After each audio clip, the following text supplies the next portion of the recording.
I think the best revenge when people have hurt me or upset me or pissed me off or ruined our friendship somehow in my life has just been success. And people say success is the best revenge, but people who aren't striving to be successful say that. And then they'll post a photo of themselves on vacation in I don't know, Benidorm on a 250-pound all-inclusive, and they'll be like, success is the best revenge. I'm like, no, because no one cares you're in Benidorm. So yeah, success truly is the best revenge, but you have to actually do it, which very few people do. Every time I've heard anyone say, oh, my ex broke up with me, she cheated on me, I need revenge. That's sick-minded. That's incel level shit. The only kind of revenge that you can get on a woman is this. Say goodbye politely. Keep working hard. Increase your value as a man. Wait 3 years, 4 years, 6 years, 11 years, and you know this story, the 11-year story. Yeah. And wait till you are the man, and she's just now some chick, 28, 29, and she's like, Tristan, it should have always been you. Then you can either tell her no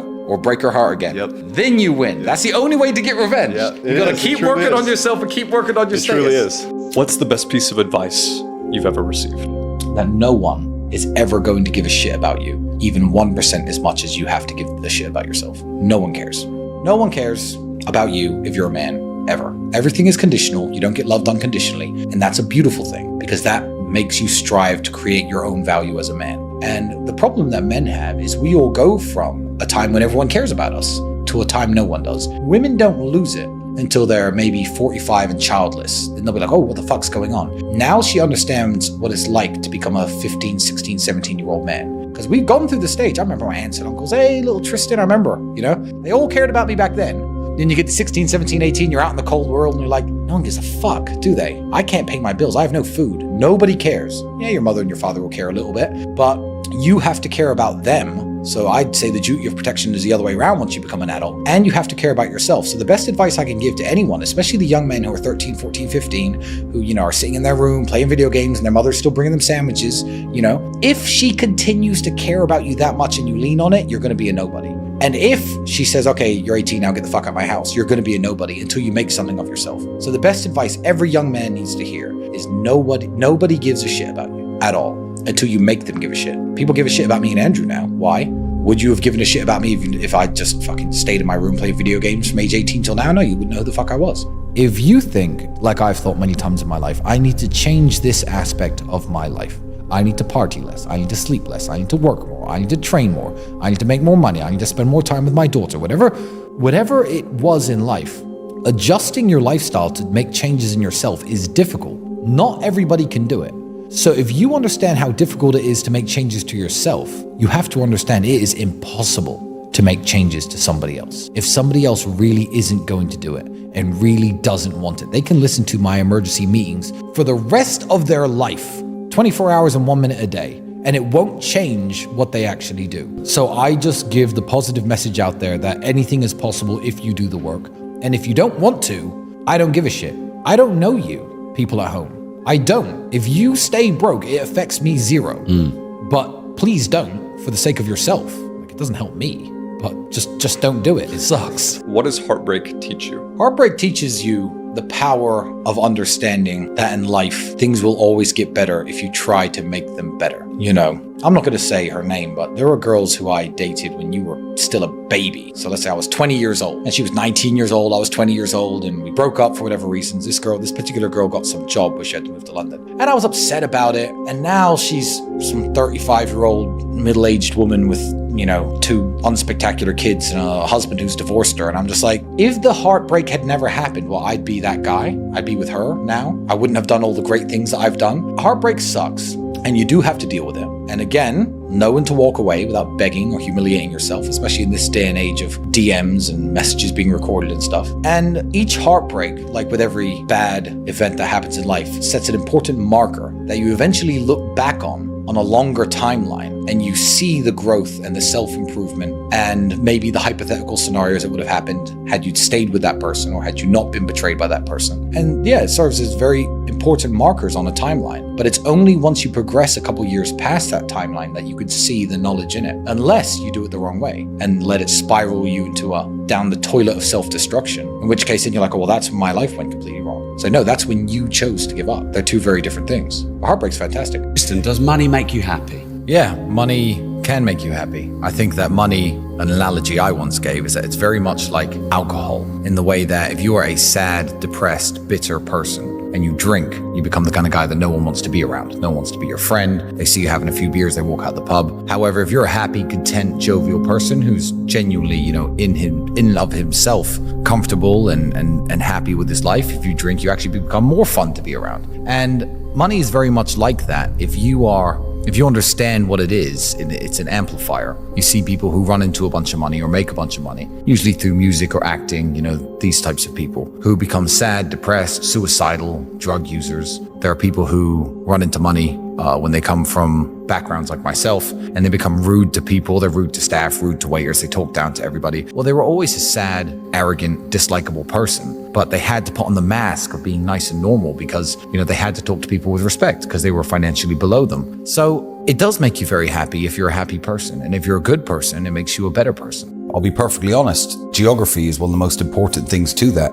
There's about 5 or 6 cities in the world where the people hang out, and you have to know the places in those cities where the people hang out. So again, you have to have your dress code right, you have to have your manners right, you have to have at least some money to be able to get into the door of those places. The world works in a very strange way when it comes to high-level men and especially beautiful women as well. Imagine it in terms of 3 different rooms, and one room is free to walk inside, and it's where all the fat chicks and the brokies hang out. One room costs $2,000 to walk inside just to get in the door, and there are the average looking girls and the guys with a bit of money. And then one room costs $100,000 to walk into, and that's where all the 10 out of 10s hang out, and all the millionaires and billionaires and people you want to network with. That's exactly how the world actually works. That's not an analogy, because all of the places where the people who you want to meet are costs at least some money, or you have to have some type of reputation or some type of standing or some type of network or good friends to actually get into these places.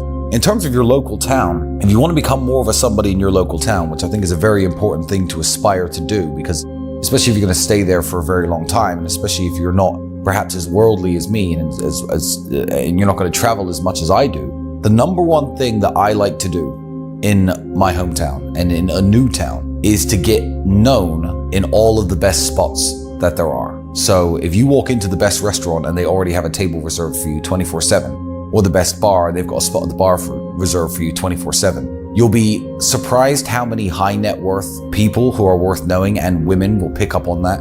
You'll be surprised that when the waiters and the valet parkers and the hotel receptionists know your name and say, "Hello, Mr. Tate," and treat you with respect, you'd be surprised how many people pick up on that. So tip very heavily. 1, go to the nice places, treat every member of staff with respect, and before you know it, you'll be better known and more respected in your home city. A lot of people end up working fast food jobs after university because they believe that doors are going to open because the degree is given to them. They get this message from their parents, they get this message from the matrix, the media. They're sold this dream that you're going to come out of university with a degree and everybody's going to want to hire you, and you're going to be a high value member of society that's going to just jump into this 75 grand a year, $100,000 a year job. But you won't, and that's not what's going to happen. Take one university. You went to university, didn't you? How many students passed in your year? Do you know at graduation? Guess. I don't know the size of your university. 30,000 students in a year passed at your university alone. Maybe 10,000. Let's say 10,000. How long ago since you graduated? 10 years? 4 or 5 years. That's 50,000 people have walked out of the door of the same building you went to in Texas with these pieces of paper saying, "Hire me, I'm worth millions of dollars per year. I'm worth hundreds of thousands per year. I'm worth at least 6 figures." 50,000 people from that one building you went to. How many universities are in the USA? I challenge somebody to do this math. How many students graduate with a university degree every single year in all of the top universities? Okay, fine. How many new degrees, how many new pieces of paper are printed every single year for everybody to walk out of these buildings and wave around at employers saying, "I'm worth all this money"? Take that number and divide it by the number of jobs that even pay 6 figures. The number of jobs that even pay you $100,000 a year, which by the way is still broke, and you'll see the glaringly obvious scam that traditional education is. Universities used to be prestigious. You used to have to be smart to go to university. Now, any idiot can go to university. You can buy a degree, even if you're unintelligent. Universities used to be for the intelligent, the smart, the industrious, and they would go there and get their degree, and they'd be rare in society. The man walking around, "Yeah, I have a university education." People used to brag about having somebody like that in their family, and universities used to actually mean something. However, once it became clear that there was a big business here, a big racket here, that the banks were happy to fund all the students going there and pay you all your money, universities sprung up everywhere. You could do universities online from your house. And all these people are printing these degrees every year, which are utterly meaningless. Graduating out of brokey land today in today's society isn't about being a millionaire, it's about having a high income. And I would put that income somewhere along the lines of $500,000 to $1 million per year in income, because that is enough to take care of all of your creature comforts, to live, to eat, to do whatever you like, to have a few nice things, even to have a nice car, and still put hundreds of thousands away every year. Hundreds of thousands is going somewhere else, into crypto, into offshore, maybe into a Dubai real estate play that you're doing. That's the only way to truly escape the matrix. I think you need $500,000 to $1 million per year. Then you're comfortable, and then you're literally no longer a brokey. You will have things that less than 1% of the population gets to have, like a second home, like a home owned outright in these days, like a fast car. If you're clearing $35,000 a month after your taxes, then you're no longer a broke. And if you have a scholarship that pushes you towards your dream, if your dream is playing in the NFL, and they say, well, come play for this college team, here's your scholarship, sir, then by all means go and do that. Pass your classes with as much competency as you need to. It's not going to do you any harm, and pursue your sports career. Nothing wrong with that. But don't take out the loans. Don't sign the papers that put you in debt slavery. Don't do it, because there's no escape from generational debt. It's not worth taking that payoff, because if we talk about the odds of making it into the NFL or the NBA, they are low. Calculate the odds with the millions upon millions of university degrees that are handed out by universities every single year, even in a country like the United States alone. What are the odds that that degree is going to make you a millionaire? In the short term, in the first 10 years, 15 years, the odds are, I'd say, a lot worse than somebody who's pretty good at football trying to be an NFL prospect. So what's the actual payoff? Signing those papers and getting into debt slavery, I don't think is worth it. I think it's the worst gamble ever. If there was a 50-50 chance that you'd have all your debt paid off in 2 years and you'd be living a nice life, maybe then, with a 50-50 chance, you have a 1 in 10,000 chance of that degree specifically putting you in a place where your debt's gone and your life is great. Spending a lot of money is an investment in your city. Spending a lot of money on vacation, if I'm somewhere where I'm never going to be again, it perhaps matters a lot less. But even if you do something stupid, very stupid, even if you go to the local casino and you gamble $50,000 and say goodbye to everyone and smile and walk out with a smile on your face, you are now a well-known person. If you go out to a club and you spend $25,000 on champagne, a crazy spend that they are never used to seeing, you'll be surprised at how often you get asked back and invited back. There's a nightclub actually in Belarus that still messages me to this day, when are you coming back to Belarus? Because they never had anyone walk in there and spend $30,000. So it's a very good way of getting known. And yeah, it is absolutely an investment. It's an investment in your reputation. It's an investment in your reputation, and it's an investment in terms of, what people think of you as a man and your status and your standing, I guess, in the hierarchy of your city. First and foremost, fear of the unknown is what's keeping you where you are. Get a passport, get a little bit of money, go to other places. Go visit Poland, go visit Thailand, go visit Indonesia, go visit places where an American could very easily go and set up shop and live. If you don't know what other countries are like, the propaganda machine on the TV is going to sway you into staying in that shitty situation. And I always know people are ignorant when people say, well, why do you live in Romania? You're American, why don't you live here? I'm like, have you ever been to Romania? They're like, no.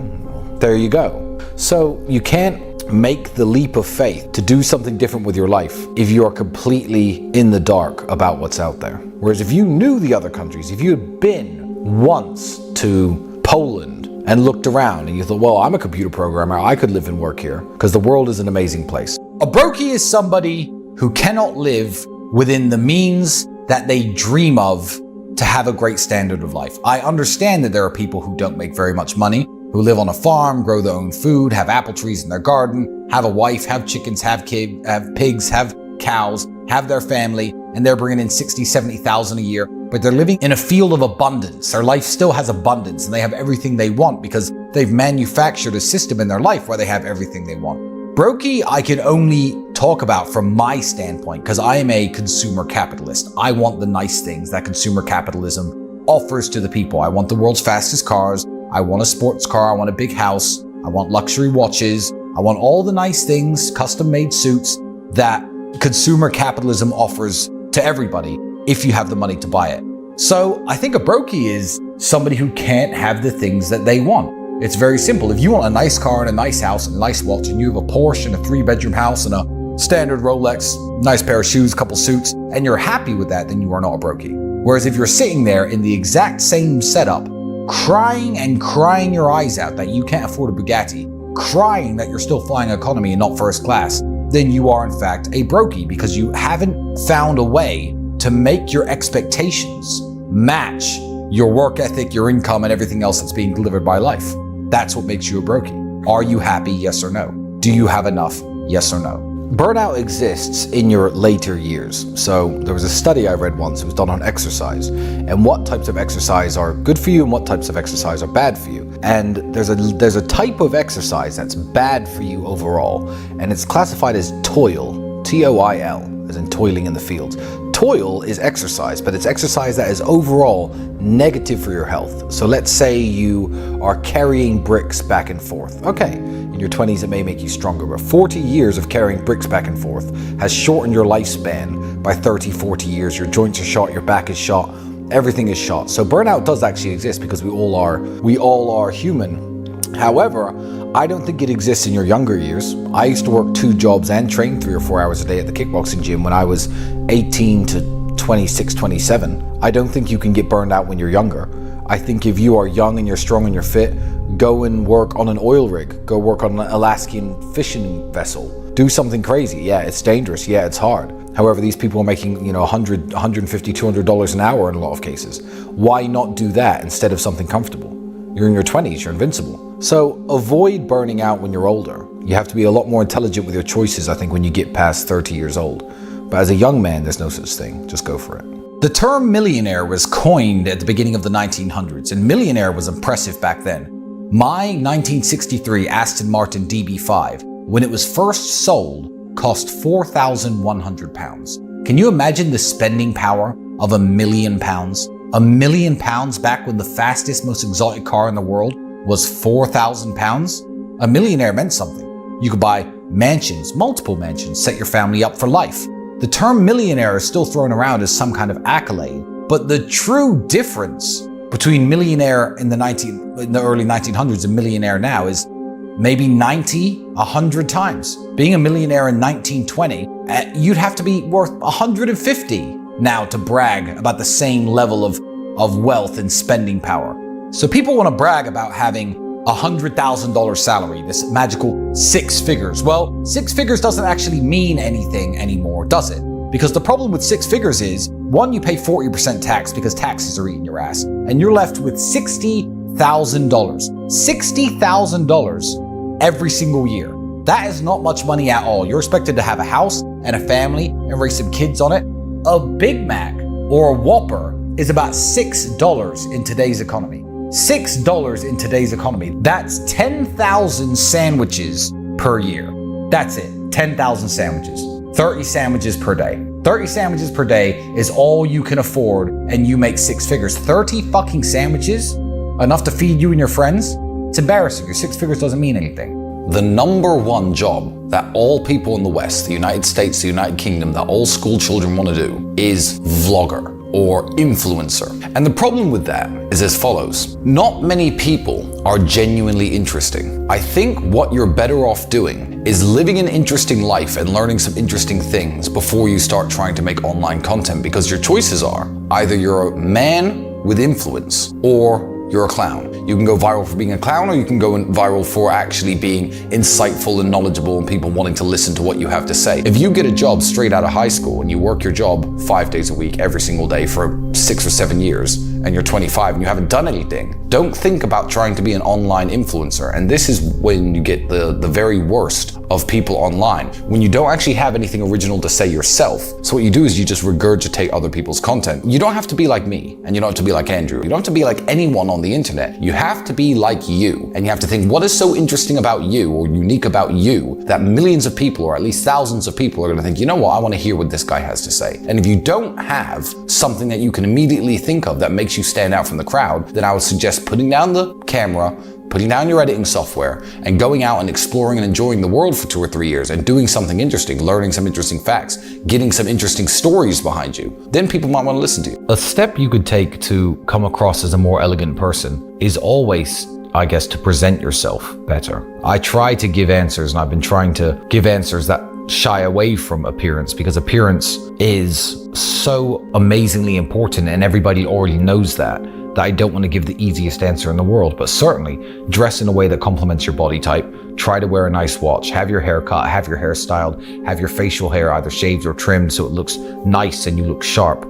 I think that is certainly one of the most important things you can do as a man or a woman. And the simple reason is that first impressions are called first impressions for a reason, and it's very hard to shake them. Now, if you have no substance as a man, let's say you look like a Calvin Klein model, and you're in great shape and you're wearing a great suit, but you have no substance, there's nothing in your brain, the first appearance isn't going to get you that far. It's only going to get you the first 30 seconds of conversation, whether it be with a woman or a man or a business partner, or you're pitching somebody in a meeting. If you sit there and you can't speak well and you have no ideas and you're stupid and you're swearing and you're using bad language, that first impression will go out of the window very, very quickly.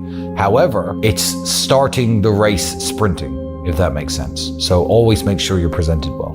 I think the 4-hour workday is a bunch of bullshit. I think that it's a privileged position that when you're already in a position of power and success, like myself, I can work 4 hours a day, maybe, and maintain everything that I have. It's like training. It's like training. If I were to say you only need to work out 30 minutes a day to be in good shape, you'd call me a liar, and I probably am lying. However, if you're a big fat fuck and you spend 2 years training 2 or 3 hours a day getting into amazing shape, once you're in amazing shape, if you watch what you eat, 30 minutes a day can probably maintain most of what you've gained so far. So I think the 4-hour workday is a myth. I think that it's a myth written by successful people who only need to do a little bit to maintain what they had, or perhaps grew up in or were born in such a position where they could just do the minimal amount to continue the success of their family or the legacy of their father or whatever companies they were originally hired into by family members. Yeah, I think you should be working 18-hour days when you're young. That all depends on who you're trying to meet, but I would say the number one would be health and fitness. People will take you a lot more seriously if your clothes fit well and you're muscularly built and you're strong and you go up and give a firm handshake. If you're a fat sack of shit, people are not going to take you as seriously. That's just the way that the world works. So that's the base that you have to work off of as a young man, because maybe your IQ isn't that high, but maybe you're a nutritionist and personal trainer. Nutritionists and personal trainers to the ultra wealthy and to the celebrities of the world do very, very well. It depends on the setting that you're talking about. If you're setting yourself amongst high-value men and you want to seem more gentlemanly, then certainly cutting out foul language in the way you speak is the way. The one trick, I say trick, I guess the one trait and the one behavior I like is if somebody is getting up or leaving a table, to stand up yourself. And also when anyone wants to greet you or to shake your hand, whether it be male or female, never do it sitting down. If a man comes over to me and is about to walk over and sit at my table, I'll never shake his hand sitting down. I'll never say hi to a woman and give her a half hug sitting down. You always stand up, look the man in the eyes and shake his hand, or you stand up, look at the woman in the eyes, give her a kiss on both cheeks. Sometimes it's 3, sometimes it's 1, depending on what country you're from, but never ever greet people from your seat. That is a number one red flag. And also it's one of the most important because it's usually people's first impression of you. I've never purposefully been a clown, and that's what a lot of these people, even if some of these streamers do grow up to be, I guess, mature adults when they're in their late 30s and 40s, when they're closer to my age. If they do, I think they'll look back at their content and be deeply ashamed of themselves, because I think that they are purposefully being clowns. They're purposefully acting stupid and saying and doing very stupid things. Although I don't agree with everything I used to say, and although I don't smile at my old content pridefully a lot of the time, I never purposefully acted like a clown. I never made a joke out of myself or a joke out of my life. I always said what I believed was true at the time, and I always did what I thought was right or smart at the time. So as many things as I got wrong when I was younger, I was still a young man doing my very best, to make it, out there in this cold world, and I became rich as fuck eventually, so it must have worked. Yeah, don't make a clown of yourself.